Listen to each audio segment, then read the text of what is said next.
Bismillahirrahmanirrahim. Assalamu alaikum. My name is Dr. Usama Ali, and today's lecture is about pathology. And the topic that we are going to discuss is free radical mediated cell injury. यानी आपको पता है कि cell injury के different क्या causes थे, लेकिन last lecture पे हमने एक काज का मैकेनिज्म पढ़ा जो था हाइपोक्सिया या फिर ऑक्सीजनेशन की कमी की वजह से जो सेल इंजरी कैसे होती है उसको हमने पढ़ा। आज बहुत ही इम्पॉर्टेंट टॉपिक है कि सेल इंजरी फ्री रेडिकल की वजह से कैसे होती है। फ्री रेडिकल होता क्या है, इसका मैकेनिज्म क्या है, इसका डिफेंस मैकेनिज्म क्या है, ये कंप्लीट सारा कुछ हम अगले इस लेक्चर और अगले 2 लेक्चर्स में पढ़ेंगे।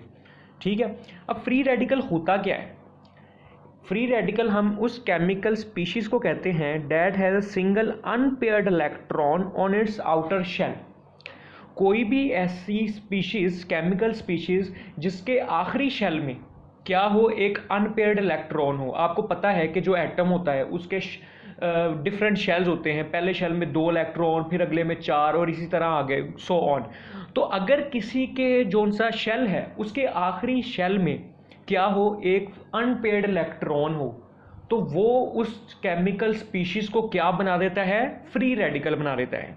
अब फ्री रेडिकल बॉडी को नुकसान कैसे पहुंचाता है वो अब आगे मैकेनिज्म ये लिखा है। Free radicals are highly reactive and initiate auto catalytic reaction whereby molecules organic and inorganic with which they react are themself converted into free radicals thereby propagating the chain of damage.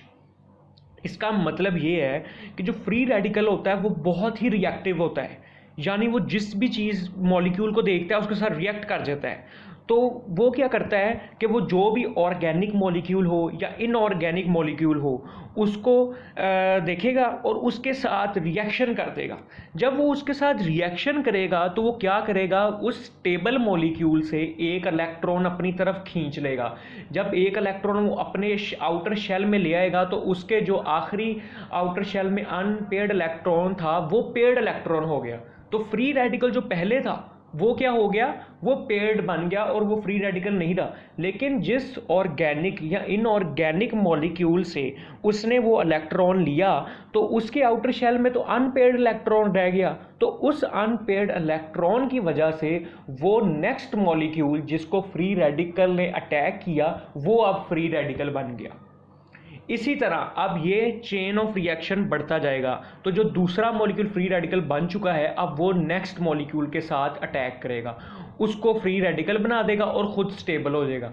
इस तरह क्या होता है कि free radical ने पहले एक cell को आके डैमेज किया, फिर वो स्टेबल हो गया और दूसरे को उसने जो सा मॉलिक्यूल था उसको फ्री रेडिकल बना दिया। दूसरे मॉलिक्यूल ने दूसरे सेल को अटैक किया, इसी तरह फिर दूसरा स्टेबल हो गया और तीसरे को फ्री रेडिकल बना दिया। तीसरे ने मॉलिक्यूल ने फ्री रेडिकल ने क्या किया, तीसरे सेल को डैमेज करना शुरू कर दिया। इसी तरह क्या होगा, जब तक आप इसको रोकेंगे नहीं, कोई डिफेंस मैकेनिज्म नहीं आएगा, एक फ्री रेडिकल फर्दर काफ़ी ज़्यादा लाखों सेल को डैमेज करता जाएगा और चेन ऑफ रिएक्शन होता जाएगा। इस तरह फ्री रेडिकल अब जो सा है ये लीथल होता है सेल्स के लिए। अब फ्री रेडिकल कैसे इंजरी काज करता है? यहाँ तो एक इंजरी, एक इसकी वजह है कि ऑक्सीजन और दूसरी गैसेस की टॉक्सिसिटी की वजह से फ्री रेडिकल बन सकता है। एक केमिकल या रेडिएशन की वजह से फ्री रेडिकल बॉडी में बन सकते हैं, या अगर कोई बॉडी में माइक्रो ऑर्गेनिज्म आ जाए उसके लिए जो इम्यून सिस्टम एक्टिवेट होता है और फैगोसिटिक सेल उस पर अटैक करते हैं, जब वो अटैक करते हैं तो उस वजह से भी फ्री रेडिकल बन सकता है। इसके अलावा इन्फ्लेमेशन जब होती है उसके दौरान फ्री रेडिकल बनना शुरू हो जाता है। और सेलुलर एजिंग, जैसे जैसे उम्र बढ़ती जाती है तो ये एजिंग, और जब सेल एज्ड होता जाता है तो उस सेल के अंदर फ्री रेडिकल बनना शुरू हो जाते हैं। ये वो डिफरेंट तरीके हैं जिससे फ्री रेडिकल बनता है। अगला ये आपको मैंने बताया है, ये है फ्री रेडिकल। इसमें क्या है आप देख सकते हैं, पहले शेल में पेयर्ड इलेक्ट्रॉन, दूसरे शेल में सिर्फ एक ही इलेक्ट्रॉन है।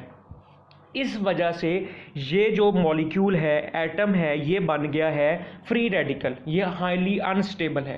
तो ये क्या करेगा, ये जो नेक्स्ट मॉलिक्यूल है ये वाला मॉलिक्यूल, इसके ये देखें, इस शेल में भी पूरे पेयर्ड इलेक्ट्रॉन है, इस शेल में भी पेयर्ड इलेक्ट्रॉन है, लेकिन इसने क्या किया, जो ये वाला इलेक्ट्रॉन था यहाँ पे, इस मॉलिक्यूल ने क्या किया, फ्री रेडिकल ने यहाँ से एक इलेक्ट्रॉन लेके अपने शेल को पूरा कर लिया और यहाँ पर क्या हुआ, पेयर्ड इलेक्ट्रॉन बन गए। लेकिन ये नेक्स्ट जो मॉलिक्यूल था वहाँ पे क्या हुआ, एक इलेक्ट्रॉन निकल गया और एक अनपेयर्ड इलेक्ट्रॉन आखिरी शेल में आ गया। इस अनपेयर्ड इलेक्ट्रॉन की आने की वजह से ये बन गया फ्री रेडिकल। अब ये दूसरा मॉलिक्यूल फ्री रेडिकल बन गया। ये आगे बताया हुआ है कि ये एक फ्री रेडिकल था, इसने यहाँ से एक इलेक्ट्रॉन अपने पास ले लिया और इसको फ्री रेडिकल बना दिया। जब ये वाला फ्री रेडिकल बन गया तो क्या हुआ, सेलुलर इंजरी हुई। इस तरह से फ्री रेडिकल ने सेलुलर इंजरी काज की। जो फ्री रेडिकल होते हैं वो दो तरह से बन सकते हैं, एक तो फिजियोलॉजिकल और एक पैथोलॉजिकल। फिजियोलॉजिकल यानी वो बॉडी का नॉर्मल प्रोसेस, कोई भी पैथोलॉजी नहीं है, कोई भी डिजीज नहीं है, बॉडी के नॉर्मल प्रोसेस होने की वजह से भी फ्री रेडिकल आपकी बॉडी में बन रहे होते हैं। और एक है पैथोलॉजिकल, यानी आपकी बॉडी में कोई डिजीज आई या कोई माइक्रो ऑर्गेनिज्म आया या रेडिएशन इंजरी की वजह से जो फ्री रेडिकल्स बनेंगे वो होंगे पैथोलॉजिकल फ्री रेडिकल्स। ये है नेक्स्ट स्लाइड। अब फिजियोलॉजिकल सोर्स होता है ऑक्सीडेटिव फॉस्फोरिलेशन। ये प्रोसेस कहाँ पे होता है, ये प्रोसेस होता है इनर माइटोकॉन्ड्रियल मेम्ब्रेन के अंदर। यहाँ पे एक कम्प्लेक्स बना होता है 1, 2, 3 और 4 साइटोक्रोम C ऑक्सीडेज।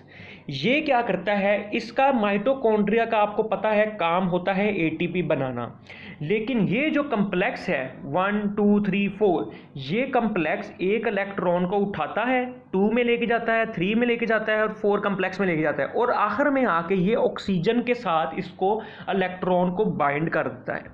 जब ये ऑक्सीजन के साथ बाइंड कर देता है तो क्या होता है, फ्री रेडिकल बन जाता है। ठीक हो गया। तो एक तरीका, ये प्रोसेस नॉर्मल प्रोसेस है, यानी ये फिजियोलॉजिकल है, ये बॉडी में आपके हो ही रहा होता है, क्योंकि आपको पता है कि माइटोकॉन्ड्रिया जो सा होता है वो ATP बनाने में काम आता है, और ATP बनाने में जब काम आता है तो इलेक्ट्रॉन ट्रांसपोर्ट चेन आती है, तो जो चेन इलेक्ट्रॉन को ट्रांसपोर्ट करती है, तो जब वो चेन इलेक्ट्रॉन को ट्रांसपोर्ट करेगी ऑक्सीजन के पास, तो ये ऑक्सीजन जो है ये बन जाएगा फ्री रेडिकल, और इस प्रोसेस से आपका ATP बनता है। तो ये फ्री रेडिकल जो बना ये फिजियोलॉजिकल था। ठीक है। दूसरे, अब आपको ये बताते हैं कि बनता कैसे है, फ्री रेडिकल होते क्या है, इनको कैसे डिनोट करते हैं। ये नॉर्मली हमने देखा एक ऑक्सीजन है, ये 2 O2। नॉर्मली क्या होता है, 4 इलेक्ट्रॉन आते हैं ऑक्सीजन के साथ बाइंड करते हैं, एक वाटर ये बन गया, एक वाटर ये बन गया। ठीक है। लेकिन when oxygen gets less than 4 electron, जब भी ऑक्सीजन को 4 से कम इलेक्ट्रॉन मिलेंगे तो क्या होगा, फ्री रेडिकल बन जाएगा। 4 से जब भी कम होंगे तो आपको पता है कि पेयर्ड इलेक्ट्रॉन नहीं रहेगा, क्योंकि 1, 3 ये सारे क्या होते हैं, 5 ये इवन ऑड नंबर हैं। जब ऑड नंबर होगा तो सिंपल सी बात है कि आपको पेयर्ड इलेक्ट्रॉन नहीं मिल सकता। तो जब भी ऐसा होगा तो अनपेयर्ड इलेक्ट्रॉन आउटर शेल में आ जाएगा, उस अनपेयर्ड इलेक्ट्रॉन के आने की वजह से फ्री रेडिकल बन जाएगा। फॉर एग्जाम्पल, ऑक्सीजन के साथ अगर एक इलेक्ट्रॉन बनता है तो बन जाएगा सुपर ऑक्साइड, जिसको हम O2- से डिनोट करते हैं। जब ऑक्सीजन के साथ 2 इलेक्ट्रॉन बाइंड करेंगे तो H2O2 बन जाएगा, ये भी एक किस्म का फ्री रेडिकल है। जब ऑक्सीजन के साथ 3 इलेक्ट्रॉन बाइंड करेंगे तो OH- बन जाएगा, जिसको हम कहते हैं hydroxyl radical. Superoxide, hydrogen peroxide और hydroxyl radical, these are all free radicals और टाइप, और you can say these are the types of free radicals. अब पिछला मैंने आपको बताया कि फिजियोलॉजिकल जो फ्री रेडिकल कैसे बनता है, इस स्लाइड में हम पढ़ेंगे कि पैथोलॉजिकल फ्री रेडिकल कैसे बनता है। जब भी आपको पता है कि जब भी इन्फ्लेमेशन होती है तो बॉडी का इम्यून सिस्टम एक्टिवेट हो जाता है। वो इम्यून सिस्टम एक्टिवेट होने की वजह से ये माइक्रोफेजेस वहाँ पे और न्यूट्रोफिल्स वहाँ पे आ जाते हैं। तो ये न्यूट्रोफिल माइक्रोफेजेस क्या करते हैं, ये बैक्टीरिया आया, इस बैक्टीरिया को इन्होंने इनगल्फ कर लिया। आप यहाँ देख सकते हैं कि ये बैक्टीरिया एक इनगल्फ हुआ है। तो जब ये बैक्टीरिया इनगल्फ हुआ तो फैगोलाइसोसोम्स आएंगे और वो लाइसोसोमल एंजाइम रिलीज़ करेंगे। वो लाइसोसोमल एंजाइम NADPH ऑक्सीडेज को एक्टिवेट करेंगे। ये NADPH ऑक्सीडेज क्या करेगा, ऑक्सीडेशन करवाएगा, जिसकी वजह से 2 इलेक्ट्रॉन लूज होंगे।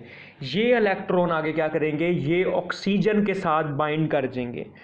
एक ऑक्सीजन के साथ O2 के साथ एक इलेक्ट्रॉन बाइंड करे तो क्या बनता है, सुपर ऑक्साइड यानी O2 माइनस। इसी तरह एक ऑक्सीजन के साथ फिर O2 के साथ फिर एक इलेक्ट्रॉन बाइंड किया तो ये क्या बन गया, सुपर ऑक्साइड। यानी इन्होंने 2 ऑक्सीजन के मॉलिक्यूल को 2 इलेक्ट्रॉन जो निकले उन्होंने सुपर ऑक्साइड में कन्वर्ट कर दिया। और सुपर ऑक्साइड क्या है, एक फ्री रेडिकल है। अब क्या होगा, सुपर ऑक्साइड डिसम्यूटेज जो है वो 2 हाइड्रोजन को पकड़ेगा और इसके साथ ओ सुपर ऑक्साइड के साथ बाइंड कर देगा। जब 2 हाइड्रोजन के मॉलिक्यूल इसके साथ बाइंड होंगे तो क्या बन जाएगा, H2O2 which is also a type of free radical. तो ये फिर आगे क्या करें, इस सारे प्रोसेस को जो हुआ इसको हम कहते हैं रेस्पिरेटरी बर्स्ट। ठीक है, नेक्स्ट स्लाइड। एक तो तरीका ये था कि वो फैगोलाइसोसोम NADPH ऑक्सीडेज रिलीज़ हुए। एक तरीका ये भी है कि जब बैक्टीरिया आपकी बॉडी में आया, इस फैगोसाइड ने इसको, मैक्रोफेज ने इसको क्या किया, एनगल्फ कर लिया। एनगल्फ करने के बाद क्या हुआ, इसने क्या किया, नाइट्रिक ऑक्साइड सिंथेज की वजह से की मदद से इस मैक्रोफेज ने क्या बनाया, नाइट्रिक ऑक्साइड बनाया। इसने नाइट्रिक ऑक्साइड क्यों बनाया, इसने नाइट्रिक ऑक्साइड इसलिए बनाया कि ये जो नाइट्रिक ऑक्साइड है this is helpful to kill this pathogen जिसने बॉडी को इन्वेड किया है। लेकिन नाइट्रो ऑक्साइड का एक नुकसान है कि ये सुपर ऑक्साइड के साथ बाइंड कर जाता है और सुपर ऑक्साइड के साथ बाइंड करने के साथ साथ ये दोनों NO और O2 माइनस एक कम्प्लेक्स बनाते हैं जिसको हम कहते हैं पर ऑक्सीनाइट्राइड फ्री रेडिकल। तो इसने क्या किया, ये भी फ्री रेडिकल की एक टाइप है। तो यानी पैथोलॉजिकल कंडीशन में इन्फ्लेमेशन हुई, आपकी बॉडी में एक माइक्रो ऑर्गेनिज्म आया, उस माइक्रो ऑर्गेनिज्म को मैक्रोफेज ने इनगल्फ कर दिया। जब इनगल्फ किया तो मैक्रोफेज ने नाइट्रिक ऑक्साइड सिंथेज की मदद से नाइट्रिक ऑक्साइड बनाई। इस नाइट्रिक ऑक्साइड ने बैक्टीरिया को तो किल कर दिया, लेकिन ये नाइट्रिक ऑक्साइड साथ साथ क्या हुआ, सुपर ऑक्साइड के साथ बाइंड कर गया। सुपर ऑक्साइड के साथ बाइंड करने की वजह से ये फ्री रेडिकल में कन्वर्ट हो गया नाइट्रिक ऑक्साइड, जिसको हम कहते हैं पर ऑक्सीनाइट्राइड फ्री रेडिकल। नेक्स्ट स्लाइड, आपको ये पता चल गया कि ये जो नाइट्रिक ऑक्साइड मैंने आपको बता दिया है कि ये क्या करता है, break down cell membrane of bacteria and damage protein of the bacteria as well. ये नेक्स्ट स्लाइड है कि जो UV light, ultra violet lights हैं और एक्सरे लाइट हैं वो क्या करती हैं, वो जितना भी हमारे सेल के अंदर वाटर होता है उस पर एक्ट करती हैं। उस पर एक्ट करने से क्या होता है, हाइड्रोलाइसिस होती है। उस हाइड्रोलाइसिस की वजह से क्या होता है, एक हाइड्रोजन का मॉलिक्यूल टूट जाता है और बाहर निकल आता है। जब एक इलेक्ट्रॉन बाहर निकल आएगा तो आउटर शेल में एक अनपेयर्ड इलेक्ट्रॉन रह जाएगा। उस अनपेयर्ड इलेक्ट्रॉन की वजह से ये वाटर का मॉलिक्यूल रेडिएशन की वजह से हाइड्रोक्सिल रेडिकल में कन्वर्ट हो जाएगा। ये है वो हाइड्रोक्सिल फ्री रेडिकल, और ये हाइड्रोक्सिल फ्री रेडिकल क्या करेगा, सेल की इंजरी काज करेगा। इसके अलावा एक और तरीका है कि जो कॉपर और आयरन अगर आपकी बॉडी में ज़्यादा मिकदार में हो जाए तो भी क्या होता है, फ्री रेडिकल आपकी बॉडी में बनना शुरू हो जाते हैं। अगर आयरन की तादाद आपकी बॉडी में ज़्यादा होती है तो इसको हम कहते हैं हीमाक्रोमाटोसिस। ठीक हो गया है। और कॉपर की तादाद आपकी बॉडी में ज़्यादा होने की वजह से जो बीमारी होती है उसको आप कहते हैं विल्सन्स डिजीज़। ठीक है, अभी हम ये पढ़ते हैं फेंटन्स रिएक्शन क्या होता है। जब बॉडी में आपके आयरन की तादाद ज़्यादा हो जाती है तो ये आयरन क्या करता है, H2O2 के साथ बाइंड कर जाता है। H2O2 के साथ बाइंड करने की वजह से ये Fe3+ में कन्वर्ट हो जाता है। और Fe3+ के साथ कन्वर्ट होने के साथ साथ ये जो H2O2 था इसको 2 हाइड्रोक्सिल रेडिकल में कन्वर्ट कर देता है। ठीक है, आयरन ने क्या, फेंटन रिएक्शन ये होता है कि एक आयरन का मॉलिक्यूल H2O2 के साथ बाइंड किया, उसने Fe3+ में कन्वर्ट हो गया, लेकिन जो H2O2 के साथ वो बाइंड हुआ था उस H2O2 से 2 हाइड्रोक्सिल फ्री रेडिकल बन गए। और फिर ये प्रोसेस कंटिन्यूस होता है। फेंटन ये Fe3 जो सा है Fe2 में दोबारा कन्वर्ट हो जाता है। दोबारा कन्वर्ट होता है तो फिर ये H2O2 के साथ बाइंड करता है। इस तरह ये रिएक्शन चलता रहता है और एंडलेस रिएक्शन बॉडी में काज करता रहता है और एंडलेस सेल डैमेज इंजरी होती रहती है। इससे क्या होता है, ये जो हाइड्रोक्सिल फ्री रेडिकल हैं ये क्या करते हैं, ये सेल पे एक्ट करते हैं, सेल डेथ करते हैं और टिश्यू क्या होते हैं, फाइब्रोज्ड हो जाते हैं। ये और एग्जाम्पल है कि ऑक्सीजन की ज़्यादती की वजह से भी क्या होते हैं, फ्री रेडिकल बन जाते हैं। अगर फॉर एग्जांपल किसी बॉडी में क्या हुआ, इस्कीमिया यानी ब्लड सप्लाई कम हो गई, यानी ऑक्सीजन नहीं मिल रही सेल को, तो क्या हो जाता है, production of ROS। ROS is known as reactive oxygen species. Ischaemia की वजह से आपकी बॉडी में ROS यानी रिएक्टिव ऑक्सीजन स्पीशीज़ बनने लग पड़ती है। इससे क्या होता है कि जब ऑक्सीजन बहाल होती है यानी खून बहाल होती है तो क्या होता है, मोर ऑक्सीजन आती है। तो ये जो मोर ऑक्सीजन आएगी ये क्या करेगी, ये फ्री इलेक्ट्रॉन को ले लेगी और फ्री इलेक्ट्रॉन जब इसके आउटर शेल में आएंगे ऑक्सीजन के तो ज़्यादा फ्री रेडिकल्स बनेंगे और ये ज़्यादा फ्री रेडिकल सेल डैमेज काज करेंगे। यानी इस्कीमिया से एक तो इंजरी हो रही थी, लेकिन जब इस्कीमिया बहाल हुआ, जब इस्कीमिया ख़त्म हो गया तो ज़्यादा ऑक्सीजन के मॉलिक्यूल आए। जब ज़्यादा ऑक्सीजन के मॉलिक्यूल आए तो क्या हुआ, फ्री रेडिकल ज़्यादा बने, तो इससे मज़ीद डेथ होगी। इसकी मतलब क्या हुआ, एक तो इस्कीमिया से डेथ हो रही है, लेकिन अगर इस्कीमिया बहाल भी हो गया है तो ज़्यादा ऑक्सीजन के मॉलिक्यूल आएंगे तो उस ऑक्सीजन दोबारा आने की वजह से ज़्यादा डेथ होगी सेल की। इसको हम कहते हैं रीपरफ्यूजन इंजरी। ठीक हो गया। Next slide. एक तो आपको ये इस्कीमिया की वजह से हो गई, फ्री रेडिकल बन गए। एक और तरीका है, केमिकल्स और मेडिकेशन जो हम लेते हैं बॉडी में और मेटाबॉलाइज्ड बाय लिवर। जितनी भी हम केमिकल और आपको पता है जो मेडिसिन लेते हैं वो उनका मेटाबॉलिज्म किधर होता है, उनका होता है लिवर के अंदर। तो एक फॉर एग्जांपल मेडिसिन है, फॉर एग्जांपल एसिटोमाइनोफेन। ये भी जब लिवर में जाती है तो ये कन्वर्ट हो जाती है फ्री रेडिकल में। जब ये फ्री रेडिकल में कन्वर्ट होती है तो ये डैमेज करती है लिवर को। आई होप के सारों समझ आ गई होगी। Thank you very much.